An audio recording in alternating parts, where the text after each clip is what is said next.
do Senhor, e o dia da vingança do nosso Deus, para consolar todos os que choram, e a pôr sobre os que em Sião de luto estão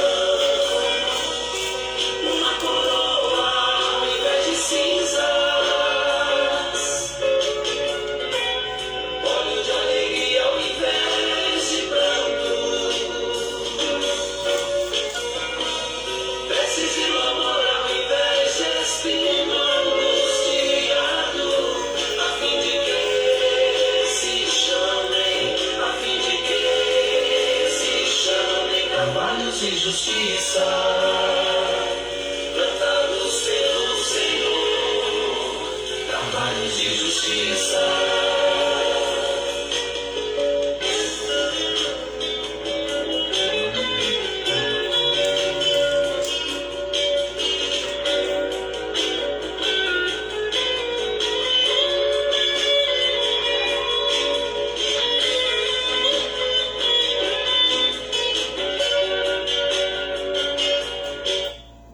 Bom dia a todos, né? A paz do Senhor Jesus Cristo. Estamos aqui mais um dia na presença do Senhor, né? Vamos agradecer a Ele, né? Que está aqui em pé, diante de tudo que estamos vivendo, né? Nesta nação, no mundo. E hoje nós vamos aqui meditar aqui o livro de Mateus, capítulo 12. Eu vou fazer por partes, porque esse capítulo é um pouquinho longo. Eu vou fazer uma parte hoje e outro dia eu vou fazer outra parte. Hoje nós vamos meditar aqui essa parte aqui. Mateus 12. Naquela época, Jesus passou pelas lavouras de cereal em dia de sábado. Seus discípulos estavam com fome e começaram a colher espigas e comê-las. Assim que os fariseus viram aquilo, disseram-lhe: Vê, teus discípulos estão fazendo o que não é lícito em dia de sábado. Mas Jesus lhe respondeu: Não leste o que fez Davi, quando ele e seus companheiros estavam com fome? Como entrou na casa de Deus e comeu os pães da presença, os quais a lei não lhe permitia comer, nem a ele e nem aos que com ele estavam, mas exclusivamente os sacerdotes. Ou não leste na lei que aos sábados os sacerdotes no templo violam o sábado e contudo são desculpados? Olha aqui, né? Jesus já repreendendo os religiosos da época. Pois eu vos afirmo que aqui está quem é maior do que o templo. Ele se referia a ele mesmo, né? No versículo 6 aqui, Jesus já se refere a ele, né? Maior que o templo. Entretanto, se vós soubesseis o que significam estas palavras, misericórdia quero, e não holocaustos, não teríeis condenado os que não têm culpa? Pois o Filho do Homem é o Senhor do sábado. Então aqui Jesus, né, nessa primeira parte aqui, ele fala aqui que Jesus é o Senhor do sábado. Existe a lei, o mandamento, né, guardar os sábados. E muitas pessoas confundem, né? Ah, eu guardo o sábado. Eu guardo o sábado, eu não vou fazer nada no sábado. Não vou trabalhar, não vou fazer nada no sábado. Mas Jesus ali, eles comeram os milho no sábado. Se uma ovelha fosse perdida, fosse no sábado, será que o dono das ovelhas não ia deixar aquelas 99 para buscar aquela perdida só porque era sábado? Jamais. Se você tem uma pessoa na família, ou um filho, ou um animalzinho, que de repente fica doente, você vai deixar levar no veterinário no sábado? Ou a criança que está doente, você não vai levar no hospital só porque é sábado? Então, Jesus ele questionava em questão tanto, porque eles seguiam tanto essa lei, no entanto, que quanto eles violavam, eles eram desculpados. Interessante isso, né? Por mais que eles violavam, eles eram desculpados. Agora, porque eles comeram uma espiga no sábado. Então você não vai comer nada no sábado, só porque é sábado. Então isso não vem em questão. Né? Não adianta você guardar toda a lei e não praticar misericórdia e amor ao próximo. Aí você vai lá, você cumpre todos os mandamentos. O Senhor fala que a gente tem que cumprir todos os mandamentos. Mas o que adianta eu cumprir toda a lei, mas não tiver amor e misericórdia para o teu próximo? Se a pessoa está precisando de uma cesta básica, está passando necessidade, aí você tem justamente o único dia para você levar na casa da pessoa, no sábado. Durante a semana você trabalha, não tem como você ir lá. Aí você vai deixar de socorrer aquela viúva ou aquele órfão só porque é sábado? Então, Jesus ele questionava em questão a isso. Muitas vezes os religiosos da época, os fariseus da época, queriam tanto cumprir a lei, mas não tinha amor e a misericórdia. Aí onde entra aqui, né? Nesse versículo aqui, ó. Eu quero amor e misericórdia, não holocausto, não sacrifícios. Então não adianta a gente muitas vezes fazer sacrifícios e não ter amor e misericórdia. Mas sim, vão. Então Jesus ele deixa claro isso aqui, né, em questão do sábado. É um mandamento de Deus. Mas não é em questão do mandamento que você tem que deixar de praticar o amor e a misericórdia com o teu próximo só porque é sábado. Se uma pessoa, vamos supor um exemplo, a pessoa pede uma oração, a pessoa pede uma visita na casa dela, a pessoa não vai visitar só porque é sábado? Vai deixar de ir lá orar por aquela pessoa só porque é sábado? Não vai socorrer aquela pessoa que precisa de uma oração? Então, aí onde entra, né? Cadê o amor e a misericórdia? Né? Então a gente tem que analisar isso aí, né? A gente vigiar, né? Em questão a isso, né? Em questão do sábado, né? Então não adianta você guardar e não viver, e não praticar o amor e a misericórdia como Jesus quer. Continuando aqui, né? No versículo 9. Tendo Jesus saído daquele lugar, foi para a sinagoga deles. Encontrava-se ali um homem que tinha uma das mãos atrofiada.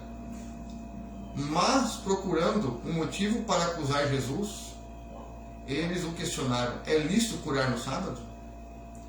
Ao que Jesus lhe propôs: qual de vós será o homem que, tendo uma ovelha, e no sábado está a cair num buraco?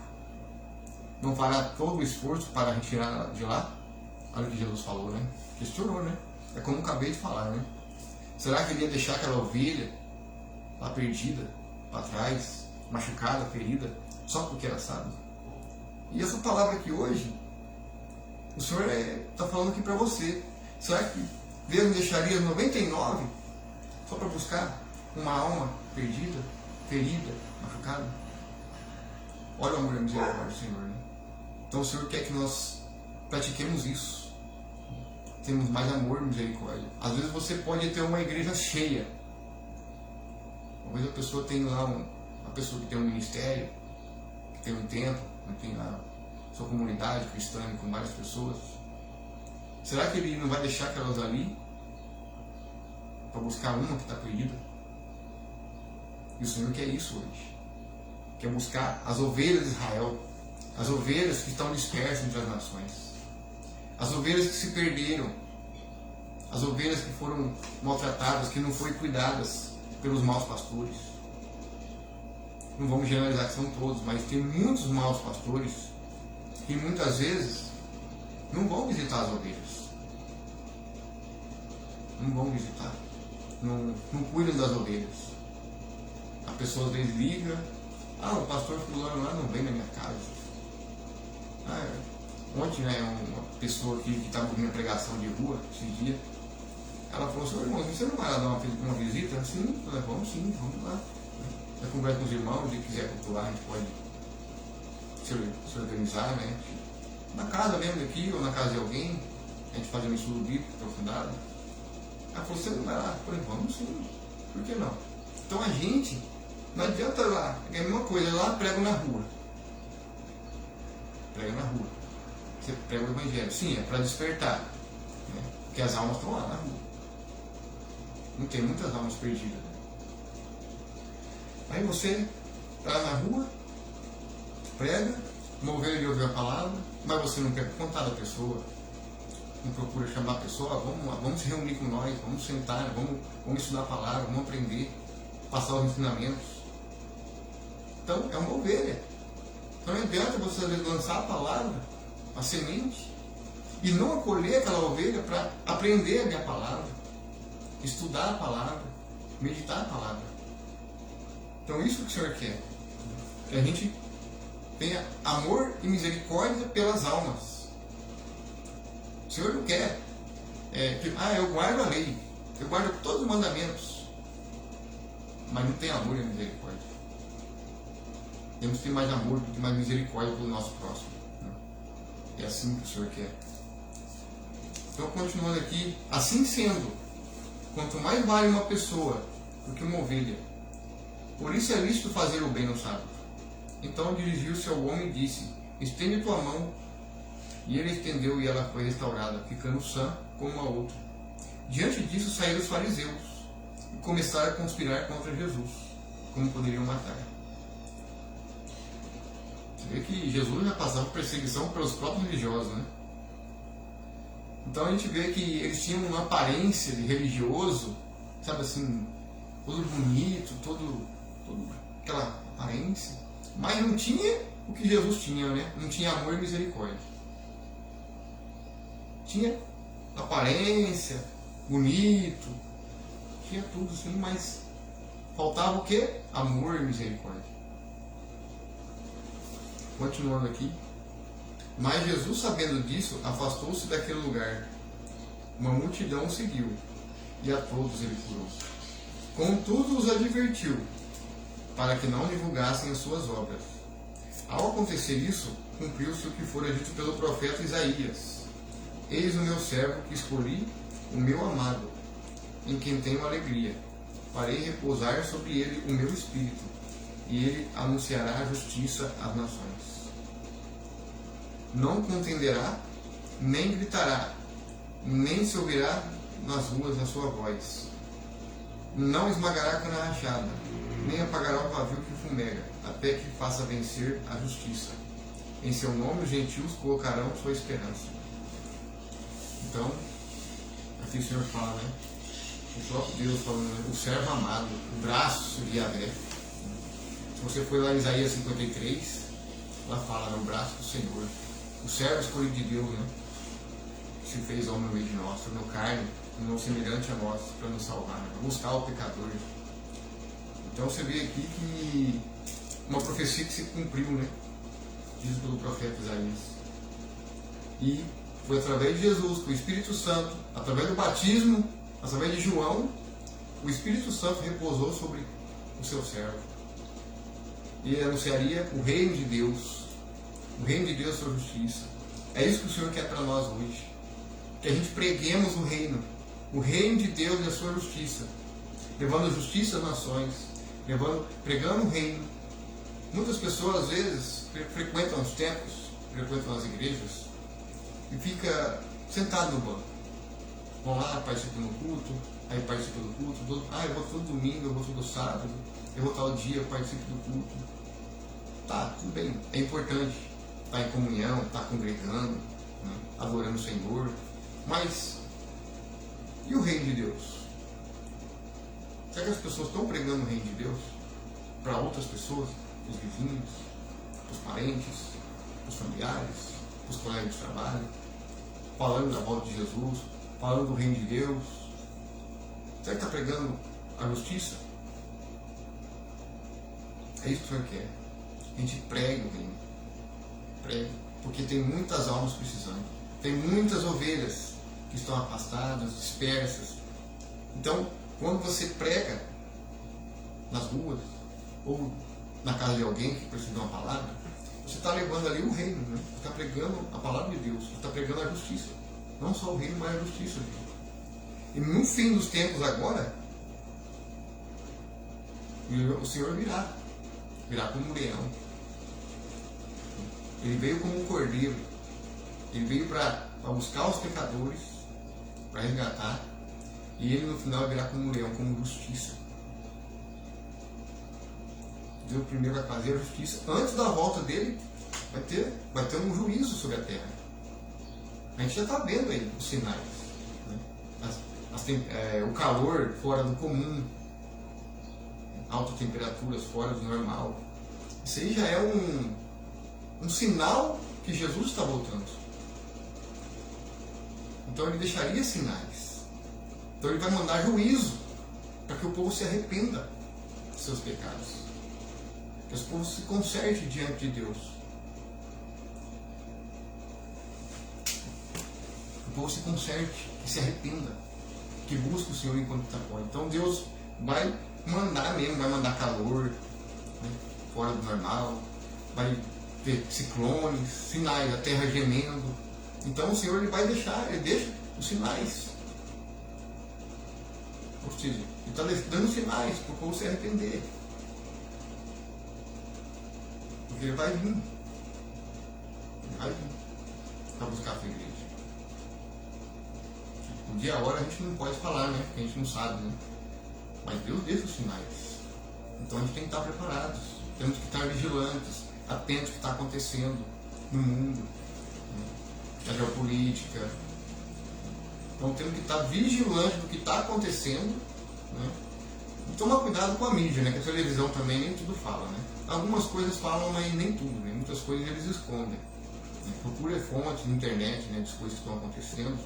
Você vai achar muitas informações aí. Muitas informações que estão acontecendo no mundo. Que nem Israel, que está sendo construído o terceiro templo, sendo preparado, né? Para sentar ao anticristo. Então, o apóstolo Paulo fala que antes da volta de Jesus, né, manifestaria o iníquo, né, teria apostasia e o iníquo se manifestaria. Então, é tempo do povo se consertar diante de Deus, se consertar diante do Senhor, se preparar para o grande dia, para o grande dia, para você ser levado, ser guardado. Amém? Então a gente é tempo que o povo se analisar a si mesmo, né? Olhar para si mesmo. Cada um, né? A mim também, certo? Para mim também é a palavra. Né? Cada um analise a si mesmo. Para a gente estar atentos, preparados para o grande dia. E não ser pego de surpresa, né? Não ser pego de surpresa. Porque o Senhor vira primeiro, antes da volta dele, vai vir com a justiça dele. Vai vir com o juízo sobre a terra. Vai mandar juízo, ou seja, justiça, né? Os reis, as nações, os governantes estão praticando injustiça. A gente vê aí essa agenda que eles estão criando para a redução populacional. Né? Isso é uma obra de justiça, isso é maldade, né? Isso é maldade com o ser humano, com o próximo. Né? Então eles estão fazendo todo esse caos aí, criando todo esse caos para trazer uma ordem, né? O próprio sistema ele cria. Para poder eles falar que eles é eles que são a solução para o mundo, né? Sempre é tipo assim, né? Como se o homem fosse a solução, né? Você lembra que todos os governos humanos têm falhas, né? Mas o único governo justo e fiel é de Jesus, né? Então a gente tem que vigiar também no fim dos tempos, porque o anticristo, o enganador, ele também vai ter um tempo de paz, segurança e prosperidade. Só que é onde entra o engano, né? Aí é onde entra a marca, a besta, onde vai exigir adoração. Porque o anticristo ele vai exigir, né? Jesus ele fala que quando ele chamava as pessoas para o reino dele, para seguir ele não obrigava ninguém a seguir ele. Ele fala, aquele que quiser me seguir, tome sua cruz e siga-me. Tome sua cruz e siga-me. Cada um tomava sua cruz e o seguia, né? Aquele que ia pregando, as pessoas iam se arrependendo, se convertendo, as pessoas aí formavam outras comunidades, começavam a pregar o evangelho também, e assim a igreja foi crescendo, né? A igreja de Cristo. Não estou falando aqui a igreja romana, a igreja fulana, a igreja de Cristo, ou seja, o reino de Deus, né? Pregar o reino. Esse é o propósito, né? Da palavra. A gente prega o evangelho a toda criatura e todos chegam ao pleno conhecimento. E aí a gente vê aqui no versículo 21, né? Que ele fala que em seu nome gentios colocarão sua esperança. Então a nossa esperança Nós, que somos gentios, temos que colocar a esperança em Cristo, não em homens. Não espere que o homem vai mudar a sua vida, a sua situação. A palavra de Deus deixa bem claro, né? Maldito o homem que confia no homem. O Senhor deixa bem claro em questão a isso. Então você vê que o político, né? Toda vez quando ele entra, ele faz uma promessa, conta um monte de mentira, depois quando vai fazer não faz nem a metade. Todos eles. Não importa se é da direita, se é da esquerda, se é do centrão, não importa que partido que seja. É tudo mesma falácia, né? Eles só falam bonito, mas depois não cumprem. Falam bonito, mas não cumprem realmente conforme a palavra. Infelizmente, né? É sempre assim, né? É só mentira. E isso a gente sabe quem que é o mentiroso nessa história, né? Satanás é o pai da mentira que mente desde o princípio. Né? Então, a gente vê que como que ele engana, usa política, usa religião. Também. Quantas religiões existem hoje? Quantos padres que não pregam a verdade? Quantos pastores que pregam suas próprias doutrinas e não pregam a doutrina de Cristo? Pregam somente o que convém a eles. Em vez de ganhar almas por reino, tá levando gente pro lago de fogo. Né? Então, a gente não tem que confiar em homens. E interessante que o anticristo, ele é o número de um homem, né? Lá fala em Apocalipse 3, no número da besta. Ele também vai fazer, né? Então, um homem aí vai aparecer, vai trazer solução para o mundo, vai falar que é o cara, e ele vai se dizer ser Deus. Então, ele vai querer ser como Deus, mas não tem nada de Deus. João 14:30 fala, né? Deus fala para os discípulos: eu vou para o Pai, mas o príncipe que virá não tem nada de mim. Ou seja, que é o príncipe deste mundo, né? Já está condenado. Então a nossa esperança tem que ser em Jesus Cristo, né? A nova Jerusalém celestial. A gente não pode ficar lutando pelas coisas terrenas, mas lutar assim por uma pátria celestial, né? Para viver a eternidade com o Senhor. Amém? Então eu vou terminar aqui. Esse capítulo é um pouquinho longo, então eu vou deixar o restante para outro dia. Quando está muito longo aqui, eu tenho outras coisas para me resolver. Então eu quero aqui agradecer ao Senhor, agradecer a quem está acompanhando a minha palavra, para compartilhar a mais pessoas, compartilhe, curta, para que a palavra do Senhor chegue a mais almas. Tem muita gente precisando. Às vezes uma palavra que a gente dá aqui pode tocar no coração da pessoa, para ela voltar para o Senhor enquanto é tempo. Porque Jesus está às portas, né? A gente não pode ficar dormindo no ponto, né? A gente tem que estar acordado, a igreja tem que estar desperta, né? Tem que estar vigilante. Não podemos ser como aquelas virgens imprudentes, né? Que estavam dormindo, não vigiavam, não buscavam, não oravam, estavam lá sem azeite. Aí veio o noivo, né? Pegou de surpresa, né? Somente as prudentes que estavam aí despertas entraram, né? Junto com o noivo, né? Assim também vai ser a vinda do Senhor, né?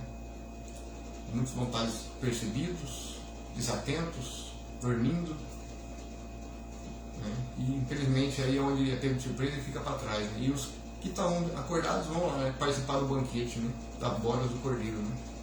O Senhor fala na palavra também, participar das bodas com ele.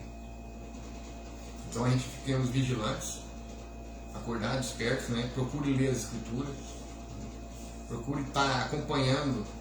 Se procurar saber sobre geopolítica, o que está acontecendo no mundo, sobre os acontecimentos, sobre os sinais que estão acontecendo no mundo, no meio climático. A gente vê aí nas mídias, acho que nas mídias já deve estar falando sobre os climas, né? Eles já estão escancarando, né? Eles não tem mais o que esconder, não. O sistema dessa agenda aí da nova ordem já está escancarando de vez. Esse dia ontem eu vi um vídeo, né? Na BBC News falando sobre a nova ordem mundial. Em 2020, a Globo também tinha mencionado sobre essa nova ordem, né, que começou através da pandemia. Então a tendência deles criar isso aí, eles não estão escondendo mais. Estão escancarando mesmo, ponhando medo nas pessoas, ponhando pânico. E a gente não tem que ter medo de peste, não tem que ter medo de guerra, não tem que ter medo de nada que está acontecendo no mundo. É só acompanhar para a gente estar por dentro, para a gente estar vigilante e preparado, né, para poder participar das bodas com o Senhor. Então a gente não tem que ficar apavorado com essas coisas. É necessário, né, que tudo aconteça. O próprio Senhor fala, né, é necessário que tudo isso aconteça. Mas aquele que permanecer firme até em Jesus, esse será salvo. Aquele que ficar firme até o fim, até o último instante, quando ele aparecer sobre as nuvens, é a gente permanecer firme na fé, né, não perdendo a esperança. Tem muitas pessoas que estão perdendo a esperança. Tem muitas pessoas, devido ao que está acontecendo no mundo, está acontecendo, muitas pessoas estão tirando a própria vida, sabe? Porque ficam desesperadas que as coisas estão acontecendo. Aí vai lá em Apocalipse, lê Apocalipse, aí vê lá, nossa, é muito forte esse livro, né? É muito pesado, né, as coisas que vai acontecer. Aí as pessoas ficam com medo, elas em vez de buscar o Senhor, pedir direção, ali, força, saúde, Senhor, me dá sabedoria, me dá entendimento para me sair da situação. Aí as pessoas entram no desespero, entram no pânico, o medo já tomou conta. Aí a pessoa vê assim, ela se sente mais como se não tem mais esperança. Sem esperança. Infelizmente, um tempo atrás perdemos um colega que tirou a própria vida, né, que trabalhou comigo no meu trabalho. É triste a gente recebeu a notícia dessa, né? Tem alguns motivos que levaram ele a esse ponto, né? Eu não posso ficar comentando aqui, que é um pouco meio chato, né, ficar comentando. Mas é muito triste. Não é só ele, né? Tem muitas pessoas tomando decisões precipitadas. Por causa do quê? Porque ficam desesperadas. O medo. Então, por quê? Porque o sistema ele faz isso. O sistema ele quer colocar medo nas pessoas, colocar pânico. E a palavra de Deus não é para a gente colocar pânico e medo, é para orientar as pessoas a buscar o Senhor, a se render aos braços de Jesus, a confessar Jesus como o Senhor da sua vida, né? Se arrepender dos pecados, se colocar diante dele, se fortalecer espiritualmente, né? E não ficar apavorado das coisas que vão acontecer. O Senhor deixa, tudo que está escrito na Bíblia vai se cumprir. A gente tem que estar preparado, firme na rocha, que é Jesus, a pedra angular, né? A gente tem que estar firme nele, para a gente suportar tudo com paciência, para a gente poder participar, né, com ele, né? E vencer, né? Vencer o pecado, né? Vencer as lutas do dia a dia, vencer as perseguições. Quantas pessoas não passam perseguições por causa do Evangelho, né? Então, infelizmente a gente vai passar por isso. Todos aqueles que confiam em Jesus, que creem em Jesus, vai passar angústia, vai passar aflição, né? Vai ter hora que vai vir aquele desânimo, mas o Senhor fala, não desanime, né? Levante a cabeça, pois eu venci. Jesus venceu e nós também podemos vencer. Com fé e esperança, porque ainda há uma esperança. Existe ainda uma esperança, que é Jesus Cristo. Amém? Então eu quero encerrar aqui essa passagem hoje, essa primeira parte, né?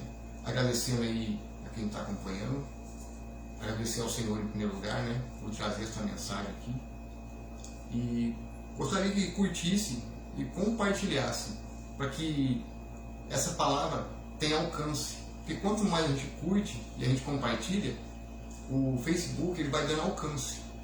Eu coloquei no sistema de engajamento aqui para ver se consegue ter mais alcance. E pode alcançar muitas almas, né? Muitas vezes nem só no Brasil, né? Pode alcançar pessoas até de outros países. Então é importante que esse Evangelho seja pregado, né? Que ainda há uma esperança. Ainda há uma esperança. Não percam a esperança, porque Jesus está às portas, né? E a gente tem que estar preparado, né? Preparado para estar diante do grande dia, né? E falar assim, vencemos, né? E ser coroado, né, pela coroa da vida. Amém? Então, que um ótimo dia abençoado para vocês, né? Que Deus guarde cada um de vocês, que Deus abençoe a vida de cada um, abençoe a família, abençoe a casa, abençoe o trabalho, né? E que Deus os abençoe e que o Espírito Santo do Senhor venha trazer muito conforto para vossas almas. Amém? Que a paz do nosso Senhor Jesus Cristo esteja com todos vocês.